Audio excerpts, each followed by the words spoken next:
तारीख थी 12 जुलाई 2022। रात गहरी हो चुकी थी। पटना शहर सोने की तैयारी कर रहा था, लेकिन शहर के एक कोने में नींद का कोई नामो निशान नहीं था। फुलवारी शरीफ की तंग गलियों के बीच खड़ी अहमद पैलेस नाम की एक पुरानी इमारत, पहली मंजिल का एक कमरा और उस कमरे के अंदर मेज पर फैली हुई थी मौत, हैंड ग्रेनेड, आईईडी बनाने का पूरा सामान और एक फाइल जिसमें देश के प्रधानमंत्री के काफिले का पूरा रोड मैप बना हुआ था। अगले ही दिन पटना में एक ऐतिहासिक आयोजन होने वाला था, बिहार विधानसभा के 100 साल पूरे होने का जश्न, और इस मौके पर खुद नरेंद्र मोदी राजधानी पटना पहुंचने वाले थे। सुरक्षा ऐसी थी कि परिंदा भी बिना इजाजत उड़ न सके। लेकिन इतिहास गवाह है कि सबसे खतरनाक हमले अक्सर वहीं से होते हैं जहां शक की गुंजाइश सबसे कम होती है। उस कमरे में मौजूद लोग कोई छोटे मोटे अपराधी नहीं थे, बल्कि वे थे पॉपुलर फ्रंट ऑफ इंडिया यानी पीएफआई के हाईली ट्रेंड कमांडर। प्लान साफ था, जैसे ही प्रधानमंत्री का काफिला फुलवारी शरीफ के पास से गुजरे, या तो फिदायीन हमला या फिर जबरदस्त बम धमाका किया जाएगा। यह एक झटके में देश को दहला देना प्लान था। लेकिन बड़ी साजिशें अक्सर छोटी सी गलती से टूट जाती हैं, और यहाँ गलती आई एक व्हाट्सएप मैसेज की शक्ल में। उसी इलाके के फुलवारी शरीफ थाना प्रभारी एसएचओ इकरार अहमद के फोन पर एक अनजान नंबर से मैसेज आया, और मैसेज पढ़ते ही उनके माथे पर पसीना आ गया। मैसेज में लिखा था कि तुम्हें शर्म आनी चाहिए, मुसलमान कब बनोगे, कल जुमे की नमाज है, नया टोला की जामा मस्जिद पहुंचो और अपने रसूल के लिए कुछ करके दिखाओ। ये कोई आम धमकी नहीं थी, बल्कि ये सीधा कॉल टू एक्शन था। इकरार अहमद समझ चुके थे कि कुछ बहुत बड़ा पक रहा है। पुलिस ने बिना देरी किए जांच शुरू की। जैसे ही टीम सुराग मिलने पर अहमद पैलेस पहुंची, और जो उन्हें मिला उसने सिर्फ पटना पुलिस ही नहीं बल्कि पूरे इंटेलिजेंस सिस्टम को हिला दिया। 2 लोग मौके से गिरफ्तार हुए, जिनके नाम थे अथर परवेज और मोहम्मद जलालुद्दीन। जलालुद्दीन कोई आम शख्स नहीं था, वो झारखंड पुलिस का रिटायर्ड दारोगा था, यानी जो कभी कानून की रक्षा करता था, आज उसी कानून को उड़ाने की साजिश रच रहा था। लेकिन असली झटका अब आना बाकी था। सर्च ऑन ऑपरेशन के दौरान एक 7 पेज का डॉक्यूमेंट बरामद हुआ, जिसका टाइटल था India 2047 towards rule of Islam in India. ये कोई पर्चा नहीं था, बल्कि ये एक ब्लूप्रिंट था, भारत को तोड़ने का रोड मैप। इसमें साफ लिखा था कि साल 2047 तक, जब भारत आजादी के 100 साल मना रहा होगा, तब तक इसे इस्लामिक राष्ट्र में बदल देना है। लाइनें थीं, कायर हिंदुओं को उनके घुटनों पर लाना है, संस्थाओं के अंदर घुसपैठ करनी है, अपनी समानांतर सेना खड़ी करनी है। और मामला यहीं नहीं रुका। जांच में एक व्हाट्सएप ग्रुप भी मिला, जिसका नाम था गजवा ए हिंद। इसके तार पाकिस्तान और बांग्लादेश के आतंकी संगठनों से जुड़े मिले। अब ये सिर्फ पटना का केस नहीं रहा था, बल्कि ये राष्ट्रीय सुरक्षा का मामला बन चुका था। जब ये फाइल दिल्ली पहुंची और एनएसए अजीत डोभाल की मेज पर रखी गई, तो कमरे में सन्नाटा छा गया। डोभाल कोई फाइल पढ़ने वाले अफसर नहीं है, वो जमीन पर उतरकर काम करने वाले आदमी हैं। कई साल अंडरकवर रह चुके डोभाल समझ चुके थे, ये कोई लोकल साजिश नहीं, बल्कि ये एक वैचारिक युद्ध है, और अगर इसे यही नहीं रोका गया तो आने वाले सालों में ये देश के हर कोने में फैल जाएगा। इसके बाद डोभाल ने जो किया, उसकी उम्मीद न तो पीएफआई ने की थी और न ही इस साजिश के किसी प्लानर ने। एक ऐसा ऑपरेशन शुरू हुआ जिसका नाम बाहर कभी जोर से नहीं लिया गया, लेकिन जिसने पूरे नेटवर्क की जड़ें हिला दी थी। एक अंडरकवर ऑपरेशन जो भारत में बहुत कम देखने को मिलता है, जिसका नाम था ऑपरेशन ऑक्टोपस। दिल्ली की बरसाती हवा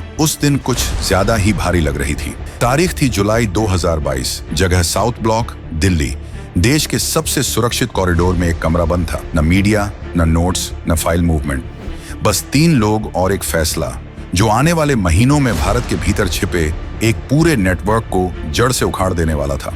कमरे में बैठे थे प्रधानमंत्री नरेंद्र मोदी, गृह मंत्री अमित शाह और राष्ट्रीय सुरक्षा सलाहकार अजीत डोभाल, जिन्हें सिस्टम के भीतर लोग इंडियन जेम्स बॉन्ड कहते हैं। डोभाल ने बिना भूमिका बांधे फाइल टेबल पर रखी, फिर सीधे प्रधानमंत्री की आंखों में देखा और कहा, सर, कल तक ये लोग दंगे करवा रहे थे, आज आपका अंत चाहते हैं, और जो 2047 का सपना ये देख रहे हैं, वो हमारे लोकतंत्र की कब्र पर लिखा हुआ संदेश है, और ऐसा मैं होने नहीं दूंगा। कमरे में सन्नाटा सा छा गया। डोभाल ने आगे कहा, मुझे बस 90 दिन दीजिए, न खून खराबा न ड्रामा, सिर्फ सफाई। इतनी चुपचाप कि किसी को पता भी नहीं चलेगा कि खेल कब खत्म हुआ। प्रधानमंत्री ने कुछ नहीं कहा, बस सिर हिलाया। वो जानते थे कि जब डोभाल कोई टाइमलाइन बोलते हैं तो वो धमकी नहीं होती, बल्कि वो वादा होता है। लेकिन चुनौती मामूली नहीं थी। पॉपुलर फ्रंट ऑफ इंडिया यानी कोई छोटा कट्टरपंथी गिरोह नहीं था। इसके 5 लाख से ज्यादा कैडर थे। इसकी हाई प्रोफाइल वकीलों की टीम थी। इसका विदेशों से करोड़ों का फंड आता था और सबसे खतरनाक हथियार, इसने सोशल एक्टिविज्म का मुखौटा पहना हुआ था। स्कूल, एनजीओ, राहत कैंप, ब्लड डोनेशन, सब कुछ ऐसा सेटअप था जिससे अगर सरकार इन पर सीधा हाथ डालती तो तुरंत विक्टिम कार्ड खेला जाता। दंगे भड़कते, मानवाधिकार संगठन शोर मचाते और इंटरनेशनल मीडिया भारत को कटघरे में खड़ा कर देता। यानी सांप भी जहरीला था और लाठी भी नाजुक थी। डोभाल को ऐसा दांव चलना था जहां सांप भी मरे और लाठी भी न टूटे। डोभाल ने सबसे पहले पीएफआई की जड़ में जाना शुरू किया। इतिहास खंगाला गया, सच सामने आया। पीएफआई कोई नई सोच नहीं था, ये था students Islamic movement of India यानी सिमी का नया और ज्यादा चालाक अवतार। साल में जब सिमी पर बैन लगा था तो उसके कट्टर नेताओं को समझ आ गया था कि खुलेआम जिहाद की बात अब आत्महत्या है। तो साल में केरल, कर्नाटक और तमिलनाडु के 3 छोटे संगठनों को मिलाकर पीएफआई बना दिया गया। नई पैकेजिंग, नई भाषा और एक नया चेहरा। दुनिया को दिखाया गया, हम दलितों के साथ हैं, हम पिछड़ों की आवाज हैं, हम अल्पसंख्यकों के हक के लिए लड़ते हैं। लेकिन पर्दे के पीछे चल रहा था कट्टरपंथी कैडर निर्माण। साल 2010 में एक घटना घटी थी।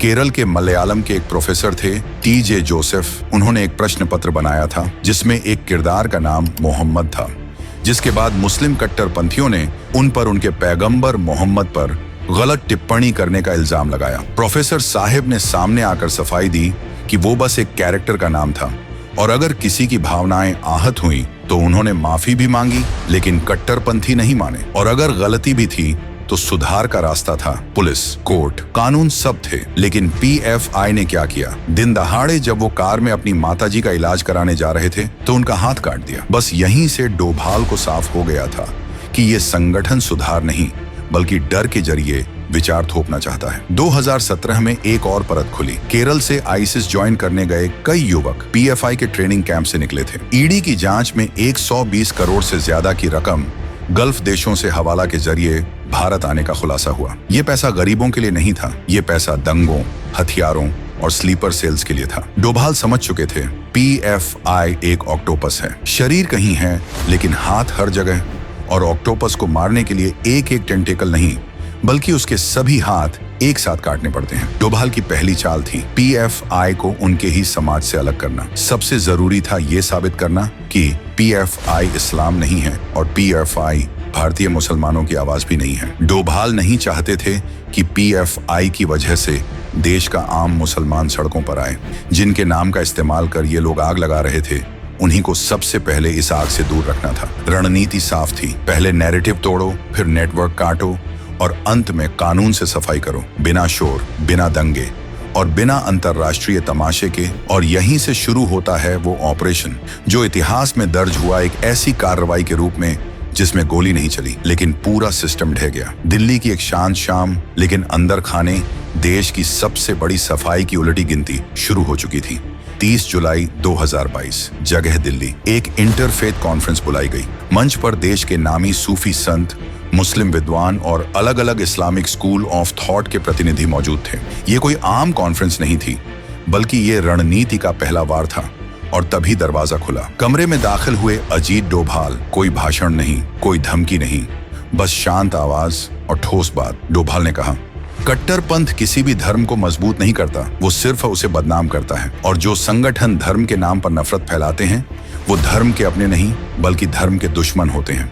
घंटों की चर्चा के बाद एक ऐतिहासिक प्रस्ताव पास हुआ जिसमें तय हुआ कि पीएफआई जैसे संगठन इस्लाम का प्रतिनिधित्व नहीं करते, वे इस्लाम के दुश्मन हैं। यहीं डोभाल ने पीएफआई के पैरों के नीचे से उनकी सबसे बड़ी ताकत यानी उनकी सोशल वैधता खींच ली। अब दुनिया की नजरों में पीएफआई मुस्लिम संगठन नहीं रहा बल्कि अब वो खुलकर एक कट्टरपंथी गुट बन चुका था। और ये था डोभाल का मास्टर स्ट्रोक। अब बारी थी ग्राउंड वर्क की। डोभाल ने आईबी और रॉ को कुछ साफ निर्देश दिए, जैसे पीएफआई के हर बड़े चेहरे पर नजर रखी जाए। वो किस वक्त सांस नाक से ले रहा है या मुंह से, इसकी भी जानकारी उन्हें चाहिए। कौन क्या खाता है, कहाँ सोता है, किससे व्हाट्सएप पर बात करता है, कौन सा नंबर बदलता है, किस मस्जिद में जाता है। हर मूवमेंट, हर क्लिक, हर कॉल रिकॉर्ड में होनी चाहिए। इसी दौरान डोभाल चुपचाप केरल के कोची और महाराष्ट्र के कुछ इलाकों में पहुंचे। कोई सुरक्षा काफिला नहीं, कोई मीडिया नहीं। देश का एनएसए खुद ग्राउंड जीरो पर फील्ड मार्शल की तरह प्लानिंग कर रहा था। अब आखिरी चरण था। तारीख थी 21 सितंबर 2022। रात का वक्त था। जगह दिल्ली का एक सेफ हाउस। कमरे में मौजूद थे NIA ED चीफ और 15 राज्यों के पुलिस प्रमुख। यही थी फाइनल मीटिंग। डोभाल ने दीवार पर लगे नक्शे की ओर इशारा किया। नक्शे पर 93 लोकेशंस मार्क थीं। डोभाल ने कहा, कल सुबह सूरज उगने से पहले PFI का इकोसिस्टम खत्म हो जाना चाहिए। एक भी गोली नहीं चलेगी। शांति से उठाओ और गायब कर दो। मिशन इतनी गोपनीयता थी कि जमीनी पुलिस को भी अपने टारगेट के बारे में आखिरी 1 घंटे में बताया गया, क्योंकि डर था कि लोकल सिस्टम में PFI के मुखबिर भी हो सकते हैं और इंटेलिजेंस की दुनिया में एक छोटी सी लीक पूरा ऑपरेशन डुबो सकती है। 22 सितंबर 2022 सुबह करीब 4 बजे देश भर में एक साथ NIA की गाड़ियां निकली।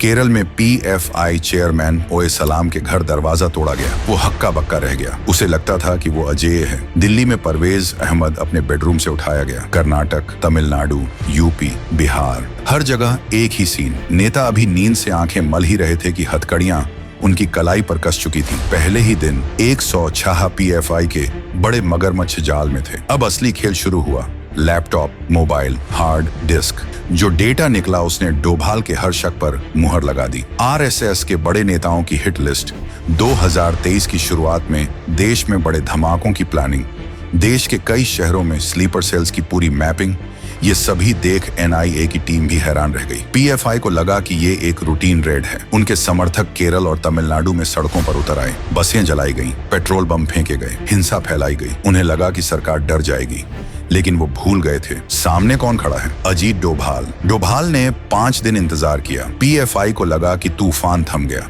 उन्हें क्या पता था कि ये तूफान से पहले की खामोशी है। 5 दिन की खामोशी थी। सड़कों पर शोर कम हो चुका था। PFI के समर्थकों को लगा कि सरकार थक गई है, अब सब सामान्य हो जाएगा। लेकिन यही उनकी सबसे बड़ी भूल थी, क्योंकि अजीत डोभाल कभी तूफान के साथ नहीं आते, बल्कि वो तूफान से पहले सन्नाटा पैदा करते हैं। 27 सितंबर 2022 रात का समय था, जब ज्यादातर देश सो रहा था, लेकिन तभी ऑपरेशन ऑक्टोपस एक बार फिर जिंदा हुआ। Second phase.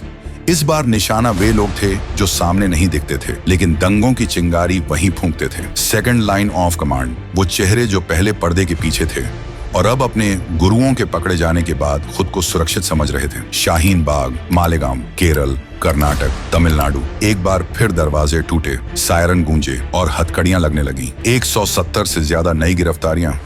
अब PFI के पास न सिर बचा था, न हाथ और न ही पैर।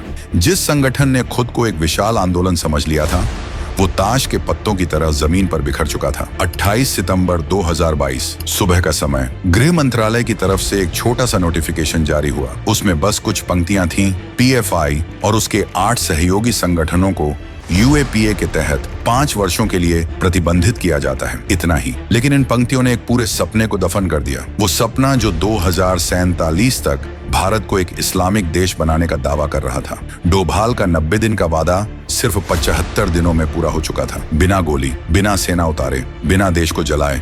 दोस्तों, ऑपरेशन ऑक्टोपस को सिर्फ पुलिस रेड समझना इस कहानी के साथ नाइंसाफी होगी। ये ऑपरेशन था भारत की आत्मा को बचाने का। इसमें शामिल थी प्रधानमंत्री नरेंद्र मोदी की राजनीतिक इच्छा शक्ति, गृह मंत्री अमित शाह की प्रशासनिक ताकत और अजीत डोभाल की वो कूटनीति जो किताबों में नहीं पढ़ाई जाती। और सबसे अहम, हजारों गुमनाम पुलिसकर्मी, इंटेलिजेंस अफसर और जांच अधिकारी जिन्होंने अपनी जान हथेली पर रखकर ये काम किया। जरा सोचिए, अगर इंडिया 2047 वाला प्लान किसी को पता ही ना चलता, अगर वो स्लीपर सेल्स समय पर एक्टिव हो जाते, अगर बड़े धमाके 2023 की शुरुआत में हो जाते, तो आज हमारा देश किस मोड़ पर खड़ा होता। भारत एक सेकुलर देश है और उसे वही रहना चाहिए जहां हर धर्म, हर जाति, हर समुदाय बराबरी से सांस ले सके। लेकिन जब कोई अपनी आजादी का इस्तेमाल दूसरों की सुरक्षा छीनने के लिए करने लगे, तो वहां कठोर फैसले लेने पड़ते हैं। ऑपरेशन ऑक्टोपस हमें यही सिखाता है। आज PFI फाइलों में बंद है, उसके दफ्तरों पर ताले हैं, उसके नेता जेल में हैं, लेकिन कहानी खत्म नहीं होती, क्योंकि दुश्मन अपना नाम बदल सकता है, झंडा बदल सकता है, चेहरा बदल सकता है, इरादा नहीं। इसीलिए सतर्कता ही सबसे बड़ी सुरक्षा है। जाने से पहले एक बार कमेंट में जय हिंद लिखकर अजीत डोभाल और हमारी एजेंसियों का हौसला जरूर बढ़ा दीजिए। जय हिंद, जय भारत।